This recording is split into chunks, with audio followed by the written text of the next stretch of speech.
오늘 우리에게 주신 하나님의 말씀은 에베소서 6장 1절에서 4절인데 우리 어린 친구들은 목사님이 어떤 영상 보라고 했던 거 기억나죠? 우리 모비나 기억나죠? 들어가서 같이 우리 친구들이 영상 보면 될 것 같아요. 목사님 설교 듣는 게 우리 친구들한테 너무 어려워서 여러분들이 볼 수 있는 그 영상, 목사님 설교보다 더 긴 영상, 그거를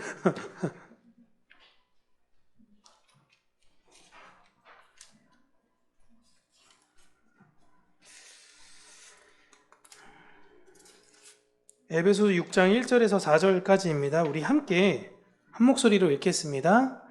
자녀들아, 주 안에서 너희 부모에게 순종하라. 아버지와 어머니를 공경하라. 이것은 약속이 있는 첫 계명이니 이로써 내가 잘되고 땅에서 장수하리라. 또 아비들아, 너희 자녀를 노엽게 하지 말고 오직 주의 교훈과 훈계로 양육하라. 아멘. 오늘은 하나님의 마음을 가진 자라는 제목으로 하나님의 말씀을 우리 성도님들과 나누도록 하겠습니다. 요즘은 강아지를 키우는 인구가 엄청 많이 늘었던 것 같아요. 확실히 공원이나 아니면 하다못해 동네를 이렇게 돌아다닌다 하더라도 강아지와 함께 산책하는 분들을 심심치 않게 볼 수 있습니다. 밤늦게도 그런데 제가 아침 일찍도 산책하는 분들도 많이 배웠어요.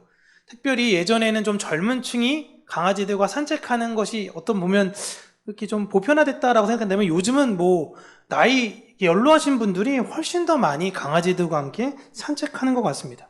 그래서 그런지 방송 편성에 있어서도 그런 좀 프로그램들이 많이 인기가 있죠. 개는 훌륭하다. 이건 개는 훌륭하다. 이 세상에 나쁜 개는 없다. 이렇게 해가지고 오죽했으면 강용욱 이런 사람만 이야기해도 다 이제 아시지 않습니까? 누군지? 그래서 혹칭은 개아버지 이렇게 얘기할 정도로 전문가죠. 이런 프로그램도 있고 자녀가 한 명밖에 없다 보니까 자녀 하나하나가 너무 귀해진 시대가 됐어요. 그러다 보니까 아이들의 여러 가지 인성적 문제, 다소 좀 약간 호전적이며 공격적 성향 이런 것들이 나타나다 보니까 그 아이에 관련된 솔루션으로 우리 아이가 달라졌어요. 이런 프로그램들이 나오기도 하죠. 이 프로그램들에 보면 강아지나 아이가 주 어떤 관점의 대상인 것 같이 보여요. 처음에 볼 때는. 그런데 들여다보면 강아지의 주인과 부모의 양육의 문제가 드러나는 것이 대부분이에요. 그리고 주인과 부모는 본인이 뭘 잘못했는지를 모르는 경우가 대부분이에요. 내가 뭘 잘못했지? 라는 거예요. 여러분, 원래 위기 상황이 위기가 아니에요. 위기인데 위기를 모르는 게 위기예요. 내 상황이 위기인데 위기인지 본인이 모르는 거죠. 그들이 강아지와 아이를 사랑하지 않느냐? 또 그렇지 않습니다. 그분들 중에 많은 분들이 최선을 다해요. 그런데 그런 문제가 생기는 이유는 그 양육을 잘 모르는 것도 있고 자기 중심적으로 자신이 편한 양육을 하기 때문에 그렇습니다. 여러분, 양육이라는 것 자체는 사실 본능이에요. 양육은 내가 가지고 있는 모든 세계관을 아주 자연스럽게 전수해 주는 것입니다. 그래서 나의 행동 양식과 나의 습관까지 그 양육에서 드러나요. 그래서 아이들이랑 사이코 드라마라고 해가지고요, 부모의 역할을 바꾸는 놀이를 하는 데가 있어요. 애들이 어떤 정서나 심리 불안 이런 데 가서면요, 애들한테 너가 아빠, 너가 엄마야 하고 어떤 어른 같은 분이 내가 애야 라고 해서 역할을 바꿔서 해봐요. 그럼 애가 하는 말이 그 부모님이 한 말이랑 똑같습니다. 넌 누가 그렇게 하래? 많이 듣던 말들 계속 하는 거예요. 그런 거예요, 여러분, 양육은. 그래서 양육은 소통이 익숙하지 않은 사람들은요, 이 양육 자체가 너무너무 어렵습니다. 지시하고 명령하고 이런 사람들은 어렸을 때는 아이들이 들으니까 편한데요, 어느 순간 이게 깨지게 되잖아요? 그때는 감당이 안 돼요. 소통이 안 돼요. 그런데 제대로 양육을 하지 않는 가정도 많음에도 불구하고 그런 상황 속에서도 너무나도 바르고 잘 크시는 분들이 있죠. 네? 그런데 그분들은 부모로부터 받은 상처가 치유되지 않고 본인이 인내한 거예요. 그래서 그분들이 자녀가 되었을 때는 그 자녀와의 소통에서 문제가 생기는 경우가 많아요. 그러니까 너무 성실하고 너무 예의 바른 가정. 야, 이 둘이 만났으면 애는 너무 바를 것이다 라고 하는데 어떻게 저런 애가 나타났지? 어떻게 저렇게 거칠지? 애가 왜 이렇게 반항적이지? 엄마 아빠만 보면 그럴 수가 없는데 그런 아이들이 나오는 거예요. 왜냐하면 그 세계관 상처받았지만 이게 치유받지 않았던 세계관으로 부모가 되었고 그 세계관이 흘러나왔기 때문에 그런 거예요. 근데 그건 아무도 몰라요. 다른 사람들은.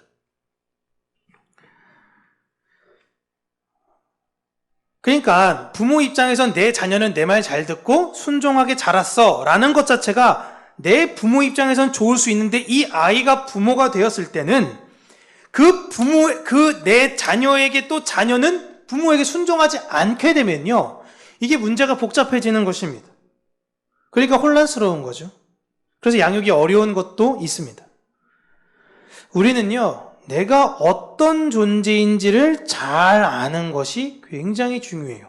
성경은 계속 그 얘기를 합니다. 남의 눈에 티눈을 보지 말고 네 눈에 있는 들보를 보라 라고 자꾸만 이야기를 해요. 그러기 위해선 남의 눈에 티를 빼줄 텐데 내가 가진 들보를 생각하니 다른 사람의 티에 대해선 빼주지 않는 거죠. 그냥 이해해 주는 것입니다. 내가 어떤 존재인지 잘 알기 위해서는 내가 가진 옛 아픔을 들여다보는 것과 그리고 그것을 인정하는 용기가 굉장히 필요해요. 근데 이게 너무 힘들어서 안 하죠. 누가 여러분을 뭐라고 할 때 사실 내가 제일 잘 알잖아요. 내가 뭐가 잘못됐는지. 근데 남이 얘기하면 내가 내 스스로 난 왜 이럴까 라고 생각하는 건 괜찮은데 남이 내 약점을 가지고 공격을 하면요 기분이 나빠요. 근데 그게 나예요. 솔직히. 내가 그게 나잖아요. 그거를 인정하는 것부터가 출발이에요. 그거를 인정하는 것부터가. 예수님을 믿는 사람들은 여러분 다시 태어난 사람들입니다. 나의 옛 모습을 인정해요. 내가 옛사람은 그랬어. 맞아. 내 옛사람은 거칠고 내 옛사람은 좀 무례했고 내 옛사람은 좀 외식적이었고 가식적이었어. 하지만 이제 나는 주님 안에서 새로운 사람이 되었지. 그래서 새로운 모습으로 만들어가는 중인 사람들이 크리스찬입니다. 그래서 크리스찬은 완벽하진 않지만 그 완벽하기 위해서 애쓰는 사람들이에요. 여러분 우리 몸이 1초마다 변하는 세포들이 있습니다. 막 순간순간 계속 죽고 살아나는 세포들이 있어요. 그리고 반면에 10년에 걸쳐서 변화되는 게 있어요. 뼈 이런 것들은 한 10년쯤 지나고 나면 지금 제가 갖고 있는 뼈와 10년 후에 제가 가진 뼈의 조직이 다릅니다. 그러니까 우리 몸은 여러분 10년을 주기로 10년이 지나면 그 전과는 전혀 다른 조직으로 이루어져 있어요. 괜찮습니다. 오늘은 어린이 주일이에요. 그렇죠? 오늘은 어린이 주일. 저게 당연한 거예요. 애가 진지하게 설교를 듣고 있으면 우리는 병원 가야 돼요. 그게 이상한 거예요. 그죠? 이상한데 애가 왜 이렇게 설교를 잘 듣지? 그러면 천재가 아니라 병원 가야 돼요. 10년의 주기로 저는 10년 전에 저와 완전 다른 존재예요. 근데 이게 매일매일 부분적으로 일어나니까 인식하지를 못하는 겁니다. 그러니까 제가 이 말씀을 왜 드리냐면 지금의 나와 10년 후에 또 내가 다르다라는 거예요. 그러니까 내가 오늘 바뀌는 그 한 가지들이 모여서 10년 후가 지나면 나라는 존재는 전혀 다른 존재가 되는 거예요. 매일같이 이 과정을 반복하고 이 과정으로 걸어가다 보니까 10년 후에 내가 바뀌어진 것을 나는 모르는 거죠. 근데 다른 사람들은 아는 거예요. 아유, 늙었네. 세상에는 그러잖아요. 10년 지났으니까. 어렸을 때는 야, 너 예뻐졌다. 이렇게 얘기하겠지만 내가 바뀌어가는 거예요. 이렇게 우리는 나 자신을 바꾸어가는 양육을 해야 돼요. 그러니까 내가 먼저 누구를 양육하냐면 내가 나를 양육하는 거예요. 그러면서 다른 이들과의 관계를 가지는 거죠. 그게 바로 양육의 확장입니다. 우리 아이를 볼 때 이 아이가 10년 후에 어떻게 될지 여러분 아무도 몰라요. 내가 아직 바뀌어가지 않은 상태에서 양육을 하다 보면요. 여러분 10년 정도 그냥 지나갑니다. 제 딸이 벌써 11살이에요. 뭘 했는지 모르겠는데 그냥 지나갔어요. 저보다도 우리 장로님들, 권사님들 그렇죠? 시간이 기다려주지 않잖아요. 그냥 지나갑니다. 그 다음 10년은요. 또 전혀 다른 관계가 되어 있는 거예요. 또 다음 10년 동안은 전혀 다른 관계가 되어 있어요. 성경은 예수님을 믿는 부모가 자녀와의 관계에 있어서 가장 중요하고 반복적으로 가르칠 것을 얘기할 때 이 세상적 지식을 가르치라고 단 한마디도 이야기하고 있지 않습니다. 바로 하나님을 알려주라 라고 이야기를 하고 있어요. 그런데 부모가 하나님에 대해서 관심이 없어요. 근데 자녀에게 하나님을 알려줄 수가 없는 거죠. 물론 믿지 않는 가정에서는 간헐적으로 그런 기적들이 일어납니다. 그런데 교회 다니는 부모가 하나님에게 관심이 없어요. 그냥 교회 가는 거예요. 근데 자녀가 하나님에 대해서 관심을 가졌다? 이건 진짜 기적이에요. 너무 좋은 교회에서 너무 좋은 관계를 만나서 잘 성장된 것 뿐이지 일반적으로 이런 기적이 일어나지 않습니다. 오히려 교회 다녔던 자녀가 떠나요. 사도 바울은 오늘 부모와 자녀의 관계를 설명하기 전에요. 에베소서 5장에 보시면 마지막에 남자와 여자를 만드신 이유를 이야기합니다. 왜 이 세상을 이렇게 복잡하게 만들었어? 아메바처럼 플라나리아처럼 그냥 뭐 내가 자연 증식하게끔 하면 좋을 텐데 때 되면 애 낳고 그다음 나이가 먹고 나면 다시 또 우리가 또 젊어지고 이렇게 만들면 좋을 텐데 이런 불편한 가정을 왜 하나님이 만드셨지? 특별히 남자와 여자를 만든 이유는 남자이신 예수 그리스도와 여자인 교회의 모습을 설명하기 위해서 그렇게 창조했다라고 5장에서 이야기하는 거예요. 그리고 이들은 부부가 되어야 된다라는 걸 이야기하는 거죠. 그걸 이어서 6장에서는 부모와 자녀의 관계로 이제 남자와 여자가 아이를 왜 낳아야 되냐라는 것. 왜 아이를 낳아야 되냐면 하나님과 교회와의 관계를 알려주기 위해서 우리는 자녀를 낳고 양육하는 것입니다라고 바울이 에베소 교회에 이야기하고 있는 거예요. 그러니까 아무런 의미 없이 때 되니까 결혼하는 거고 때 되니까 애 낳는 거고 때 되니까 그렇게 사는 것이 아니다라고 바울은 교회에 이야기하고 있는 것입니다. 지금 결혼의 풍토를 여러분 보세요. 지금은 돈이 없으면 결혼을 못하죠. 그러지 않습니까? 돈이 없으면 결혼하기가 물론 못하지는 않죠. 좀 많이 어려워요. 막 기가 막히게 예쁘고 기가 막히게 잘생기고 뭐 여러 가지가 있으면 모르겠지만 여러분 아이를 가지지 못한 사람들의 특징이 뭡니까? 돈이 없다라는 이유가 커요. 돈이 없다는. 이게 지금 세상의 모습이에요. 기준은 돈이에요. 그런데 하나님 믿는 사람들도 세상에 섞여 살기 때문에 그 마음이 동일하다라는 것입니다. 우리가 결혼을 해야 하는 이유는요. 외로워서 결혼하는 것이 아닙니다. 상대방을 섬기기 위해서 결혼하는 거예요. 이게 진짜 중요한 겁니다. 아이를 낳는 이유는 하나님이 주신 그 열매로 하나님의 마음을 가져 우리의 부모이신 하나님의 그 마음을 가져 하나님 나라를 우리 가정 안에 세워가는 것을 훈련하는 거예요. 어렵죠. 섬겨야 되니까 어렵습니다. 내 아내, 내 남편을 보면 진짜 이게 섬겨야 되나 이런 마음이 들 때도 있고 내 애를 보면 내가 인내하면서 언제까지 기다려야 되나 이런 마음이 들겠지만 이게 하나님께서 우리에게서 이 땅에 주신 과제예요. 우린 이 훈련의 기간을 거치고 가야 되는 거예요. 오늘 본문은 이 얘기하고 있는 것입니다. 1절에서 자녀들에게 부모는 하나님의 대리적 존재니까 순종하고 따르라 라고 하면서 4절에 보시면 부모는 자녀에게 상처를 주지 말라라고 이야기하는 거예요. 이게 천국의 모습이에요. 여러분 잘 생각해 보세요. 우리는 천국에 가면요. 우리의 아버지이신, 우리의 부모이신 하나님을 전적으로 순종하며 따라갑니다. 하나님이 이거 하라 그러면 이거 하고요. 저거 하라 그러면 저거 하는 거예요. 그게 천국이에요. 그런데 하나님은 또한 우리를 어떻게 대하세요? 우리는 하나님을 순종하며 따라가는데 하나님은 우리에게 상처 주시는 것이 아니라 우리를 너무너무 사랑하시는 거예요. 이런 아름다운 관계가 이어지는 거예요. 그걸 교회, 거듭난 너희들은 너희 가정 안에서 이 모습을 보이며 살라라는 것입니다. 그리고 일반적으로 사람에게는 모든 사람이든지 부모가 나를 낳았으니까 부모가 있고 내가 또 결혼하게 되고 애를 낳으면 나도 부모가 되잖아요. 그러니까 나는 부모이자 동시에 자녀인 경우예요. 나는 내 부모에게는 순종을 해야 하고 내 자녀는 섬겨야 하는 거예요. 나는 섬김을 받음과 동시에 섬겨야 하는 위치에 있는 겁니다. 난 두 가지 다 해야 돼요. 섬기면서요, 섬김을 받아야 되는 위치예요. 이 모습이 하나님 믿는 사람의 모습이다라는 거예요. 그러니까 되게 어렵죠? 사람들은 다 섬김받고 싶지 않습니까? 근데 그게 아니에요. 우리는 섬김을 받을 때도 있지만 우리가 섬겨야 되는 거예요. 이런 가정을 만들어 가야 되고 이런 교회가 되어야 된다는 것입니다. 그리고 그 자녀가 부모가 되어서 또 그런 가정을 만들어 가는 거죠. 그래서 제가 말씀드리잖아요. 교회는 직분이 올라가면 올라갈수록 어떤 위치예요?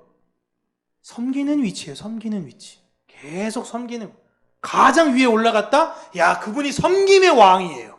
우리 교회에서 섬김의 왕. 그분이 대표인 거예요. 세상의 대표는 누구예요? 섬김 받음의 왕이잖아요.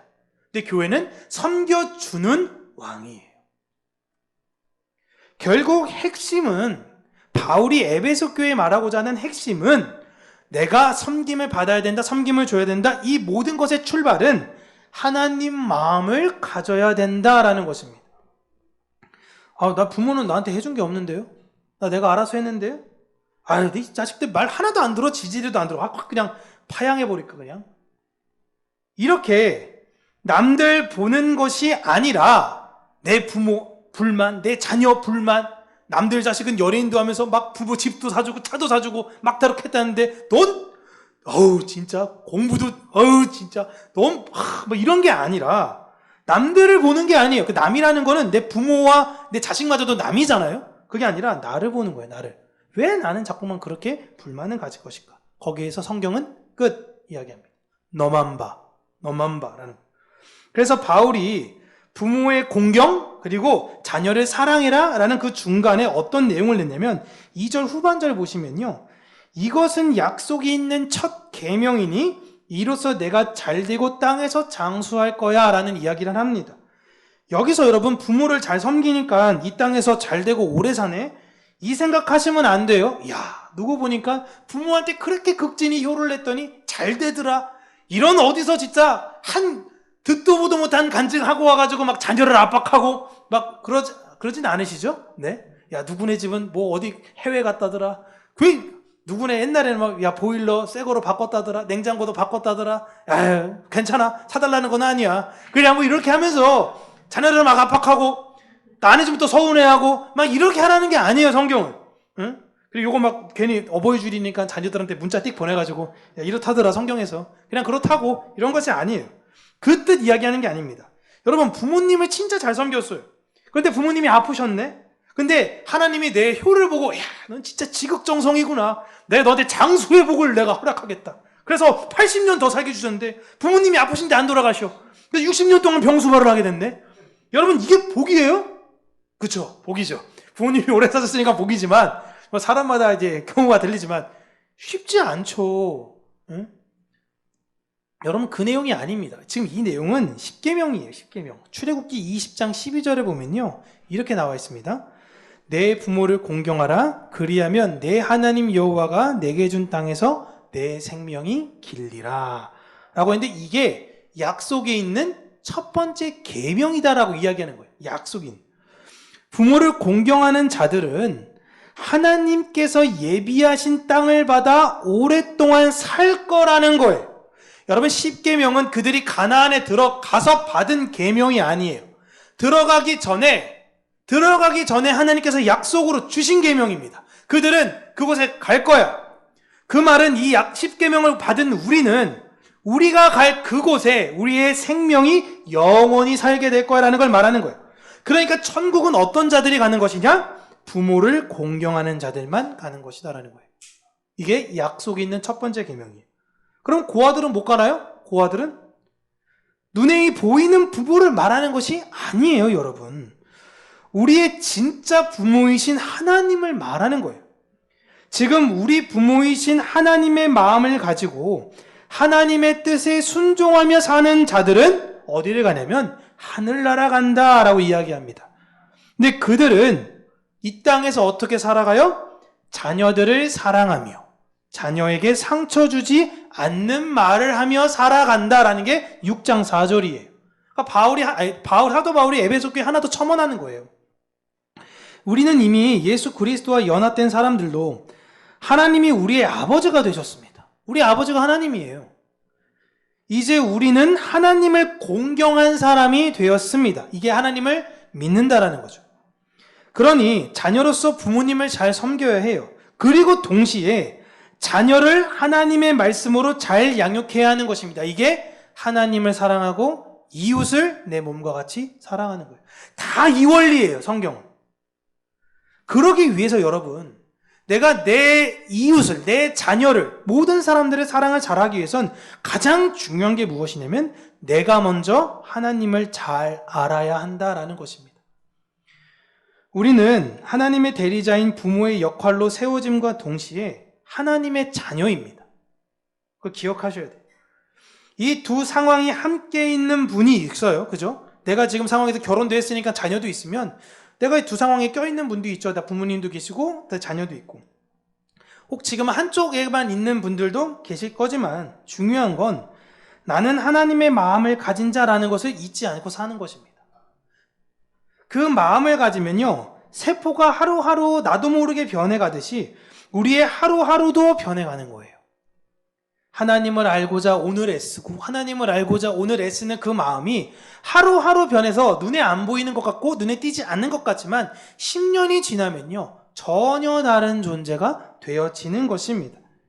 그렇게 해서 우리는 하루하루 말씀을 읽고 찬양하고 기도하는 거예요. 이거 아무것도 아닌 것 같아 보이죠? 아무것도 아닌 것 같아 보여요. 근데 그 아무것도 않아 보이는 일들이 우리를 완성해 나아간다라는 거예요.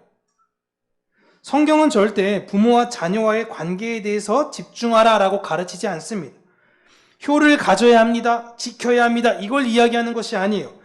성경은 하나님의 마음을 가졌더니 그에게서, 마음을 가진 그 사람에게서 사랑이 나왔는데 그 사랑이 부모에게 사랑이 나오니까 그게 뭐예요? 효예요. 그러니까 거꾸로 생각하시면 안 돼요. 내가 이악 물고 성경에서 하라고 했으니까 내가 우리 부모만 생각하면 그냥 내가 속에서 그냥 천불이 막 쳐오르는데도 그냥 내가 그냥 천국 가기 위해서 내가 이악 물고 하겠다. 이게 아니에요. 아, 하나님 마음이 이거셨군요. 내가 또 부모 되니 더 우리 부모의 마음을 풍성히 알았습니다 하면서 그 사랑이 부모에게로 향하다 보니 나오는 게 효인 거예요. 그 사랑의 마음으로 또한 자녀를 양육하는 거예요. 항상 제가 말씀드리지만 늦지 않았습니다. 제 자녀는 다 컸는데요. 아니에요. 늦지 않았어요. 항상 그 마음으로 지금 사랑하면 되는 거예요. 5월은 가정의 달이라고 해서 행사가 진짜 많죠? 진짜 너무너무 많은 것 같아요. 네. 우리는 이 5월을 맞이해서요, 하나님과 우리와의 관계를 좀 다시 한번 좀 재정립하고 한 번 더 고민하면서 생각해 봤으면 좋겠습니다. 그리고 모든 관계의 출발이 나로부터 시작한다라는 것을 잊으시면 안 돼요. 쟤는 안 해주고 우리 부모님은 나한테 뭐도 안 해주고, 이게 아니라 나로부터 항상 그 마음이, 사랑의 마음이 시작됐으면 좋겠습니다. 힘겹죠? 힘겨워요. 어렵지만 부모와 자녀를 잘 섬기는 열매가 여러분 삶 가운데 정말 풍성하시기를 바랍니다. 참 이런 말씀을 드리면서도 저희 부모님이 앞에 계시기 때문에, 제 자녀가 안에 있기 때문에 마음이 너무 부담스러웠어요. 이런 설교하지 말고 그냥 영상 틀고 끝낼까 막 이 생각도 설교 준비하면서 엄청 많이 했는데 저 자신도 숙제죠. 저희 부모님이 마음이 어떠시겠습니까? 지나 잘하지 막 이러실 수 있어요. 지나 잘하지 막 이럴 수 있는데, 네. 이게 그래서 여러분 목회하시면 안 되는 거예요. 참 많이 마음이 무겁습니다. 더 잘해드리도록 하겠습니다. 죄송합니다. 우리 교회 성도님들이 모두 다 그 주님의 마음과 사랑으로서 아름다운 사랑의 열매가 풍성해지기를 주님의 이름으로 축복합니다. 기도하겠습니다. 참 좋으신 하나님 아버지, 주의 은혜와 사랑 안에 감사드립니다. 우리가 하나님의 마음을 가진 자로서 그 사랑의 열매가 우리 가정 안에 풍성히 일어나기를 간절히 간구하고 소원합니다. 하나님의 그 마음으로 하나님의 말씀을, 하나님의 그 뜻을 잘 증거하는 자가 될 수 있는 은혜 허락하여 주시고, 내 안에 때로는 여러 가지 상처와 아픔이 있다면 그 아픔과 상처도 주의 은혜와 사랑 안에서 잘 극복될 수 있는 사랑 또한 주님께서 우리에게 주시기를 간절히 원합니다. 그렇게 사랑이 넘치는 개체와 개체가 모여 우리 가정을 이루고 그것이 우리 교회가 되어지는 평강교회가 되기를 간절히 원합니다. 주의 은혜와 사랑 안에서 무럭무럭 사랑으로 성장하는 교회가 되게 하여 주시옵소서. 예수님 이름으로 기도합니다. 아멘.